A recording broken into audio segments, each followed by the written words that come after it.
Hey everyone, today's video is crazy exciting because it is going to be my third attempt at this painting I originally did when I was 13. This is one of my most popular videos, so I'm assuming you guys maybe want to see the improvement that I've had since I was 17, remaking that painting that I made when I was 13. I'm now 22. My style has changed drastically. I have still continued digital painting, and it's still like a great love of mine. I think something that I'm still very passionate about and I'm still pursuing. And so I thought it'd be really cool for me to repaint this whole concept again, talk to you about what has changed in my process since I was 13 to 17 to now 22, which is crazy exciting. Just even seeing the difference between the second painting, the redraw, which I didn't realize how much my style has changed since then. I still identify with that kind of style, and then putting the piece that I created today next to the one I created when I was 17 is absolutely nuts. The difference that there is in so many parts of the process. So I wanted to take you along and show you what has changed for me and what I've learned, and maybe something that you can learn too from my trial and error. First off, I wanted to say thank you so much to Yellow Images for sponsoring this video. Yellow Images is the #1 marketplace of over 40,000 high quality premium mockups, creative fonts, 360-degree images, and a creative store full of amazing graphic assets like lettering, icons, illustrations, patterns, textures, presets, brushes, user interface kits, and more. Yellow Images mockups take minutes to make a real-life looking presentation that wows the client and makes it easy for them to say yes and approve the final design. As a graphic design student, mockups are essential to creating a good brand package and a good pitch for a client. And even as an illustrator, somebody who is more on the fine art aspect, a mockup is such an easy way to put your art into real world context. As a designer or even an illustrator looking for mockups, you have to spend hours looking for them, and for other digital assets that will have a free stock usage copyright on them, which is insanely difficult to do if you want to have a cohesive brand. Yellow Images library, on the other hand, is extensive and is updated daily, which it has currently over 40,000 mockups. So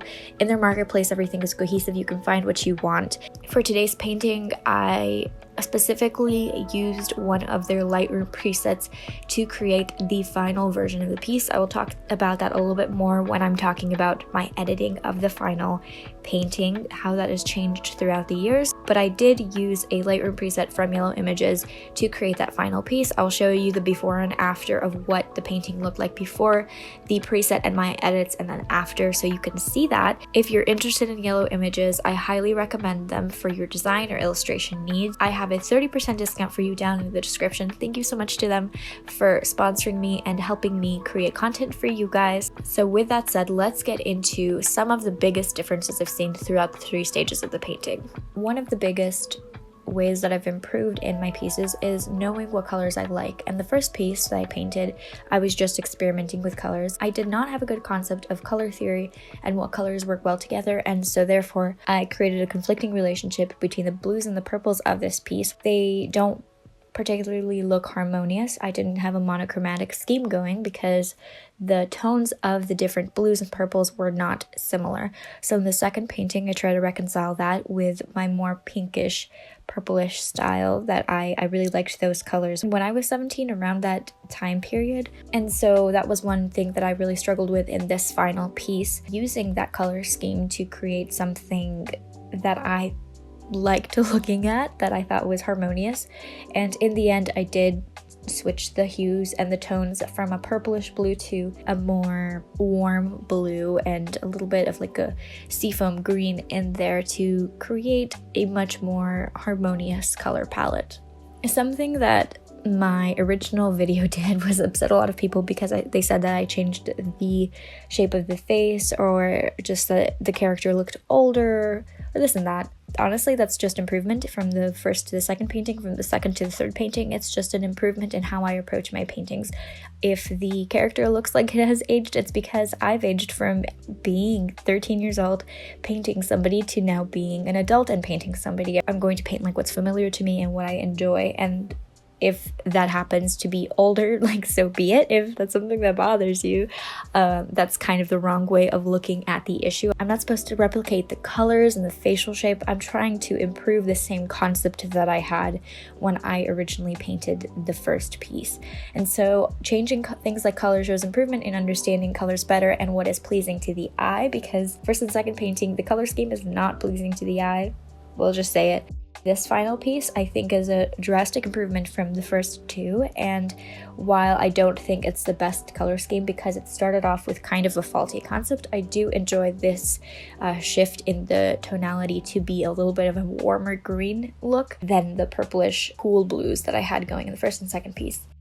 The second way that I have changed in my painting process is my attention to detail. In the first piece, I had no idea what brushes to use, how to add good details to the face, hair, or body, and even what the composition of the piece should be.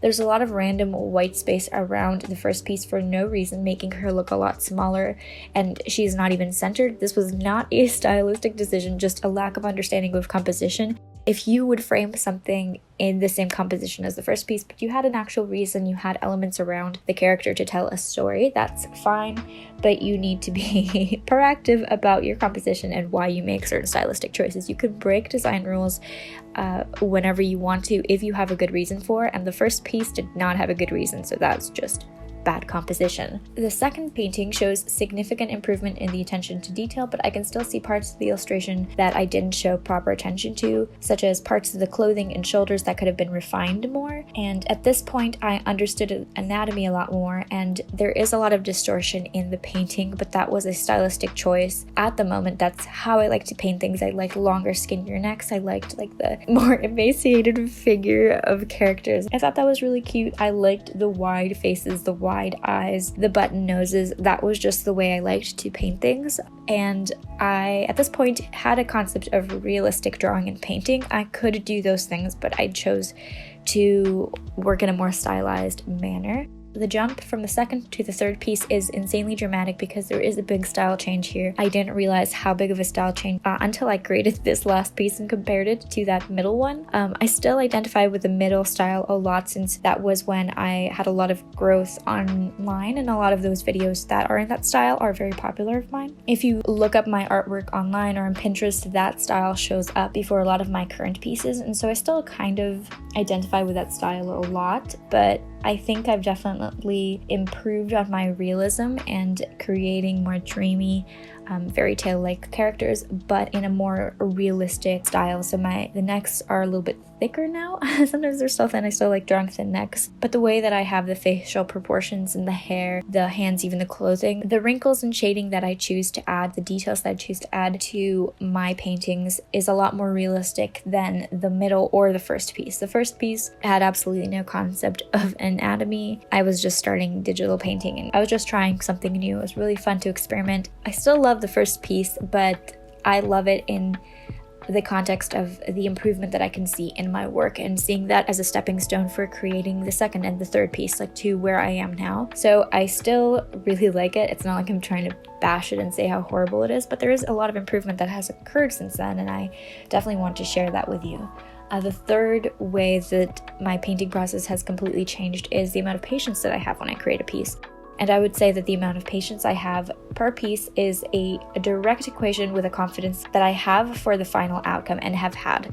One of the big detriments to my work, I would say, has been lack of patience in finishing every aspect of a piece well. In the middle painting, my painting style was a lot quicker and less precise than this last painting that I have just created. Out of all the pieces, I spent the most time on the latest painting making sure that every element looked the way that I wanted it to, including I made sure to use a reference photo that I took for the hand and then to add convincing detail and realism to that hand, to the clothing, to the hair, to the neck.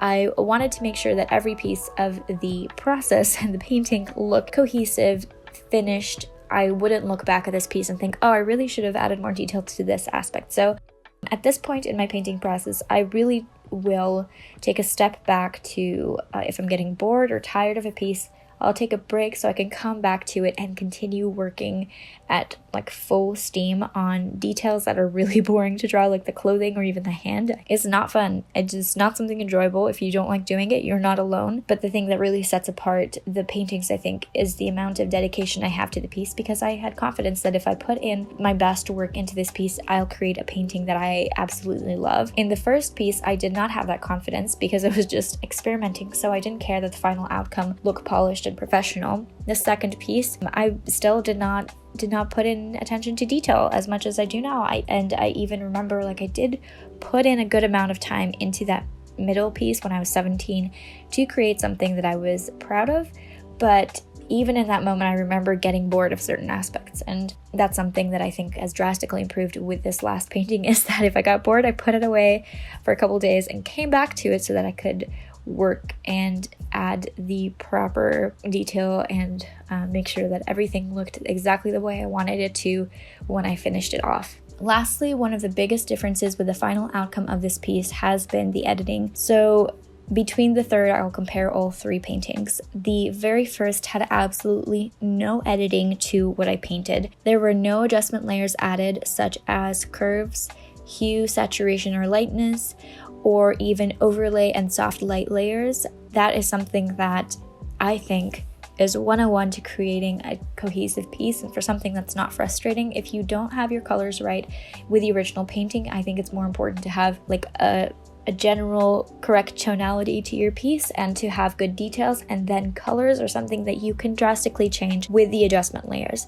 So the second piece, I had adjustment curves, and I did use overlay layers on the hair and on the side of the body with the brighter blue, like a weird like light shining down on her hair and her shoulder, but that was it. Just some curves and an overlay. And that's been my process for a good amount of time now, until pretty recently, I would say the past couple of months. And this latest piece has the most intense editing. The most changes happened here, I think, in the past couple of months of me trying to level up my work. Hold on, there's a lot of editing going on. There are multiple curves layers, so I am not satisfied with just one curve layer. I will probably add 2 or 3 or 4, and then I will export that piece as a JPEG, take it into Lightroom, and add a photo preset. I do photography, I have photo presets, and the photo preset that I used for this piece was from the Terracotta preset pack from Yellow Images. Then I will add grain and sharpening, export it, take it back into Photoshop. Then I add light leaks, dust, scratches, and smart sharpening to that final piece so that it looks finished. So much going on.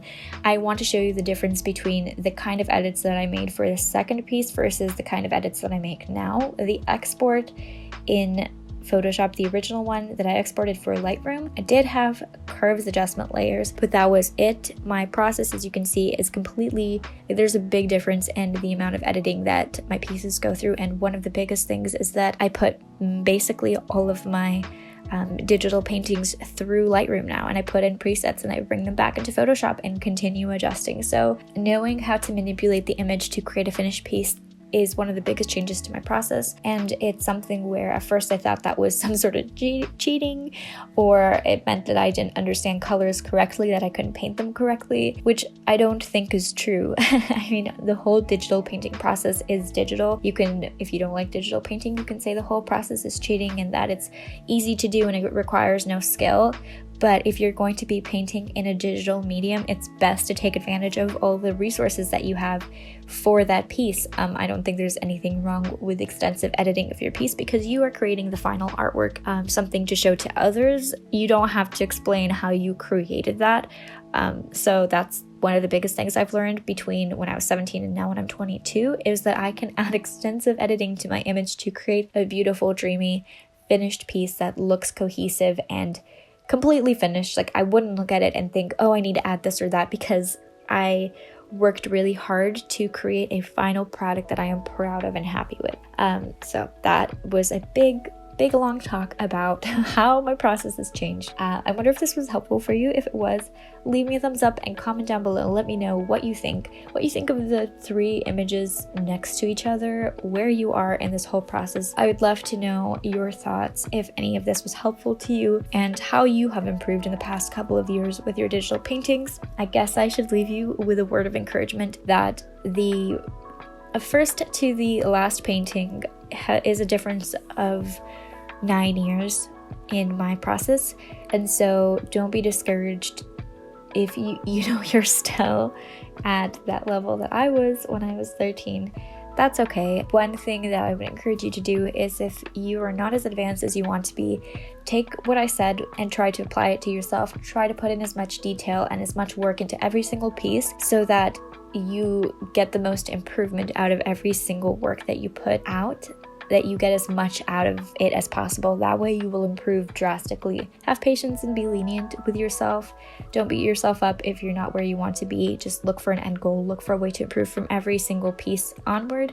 If you create a piece that you're proud of but that has certain things you'd want to change, keep those things in mind for your next piece. Anyway, I have a lot of tutorials and video walkthroughs. If you are curious about learning more about digital painting, just subscribe to my channel. I have a ton of videos on a lot of subjects. And if you would like to further support me, you can check out my Patreon. I will upload real-time process videos of these paintings so that you can see every bit of the painting process as long as the painting took.